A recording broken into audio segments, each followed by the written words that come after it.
In this video, we're going to demonstrate how to use the thumbnail feature within the timeline to quickly find the exact time a specific event occurred, such as pinpointing the moment this bag was dropped. Let's pull up the timeline and switch on the thumbnails. You can see the sequential thumbnail images appearing over the video stream. The bag looks a bit small in the thumbnails, making it hard to identify clearly. You can use the Select Area feature to focus on that specific area, which makes it much bigger and easier to see in the thumbnail view. Let's scroll out and see when the bag first appeared. We can see it happened somewhere between these two periods of time. You can zoom in and split that period again. Repeating this process will bring you very close to the exact moment the event occurred. Yep, you can clearly see the bag being dropped. So now you can go back to the beginning of that time and select the exact period of time so that you can export the video right there.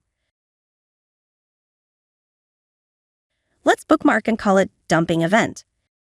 Ensure the clip doesn't get deleted. And then export it as an MP4.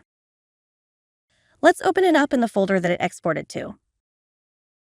Alright, that's how you use the thumbnail search feature to quickly find and verify the timing of a specific event within your timeline.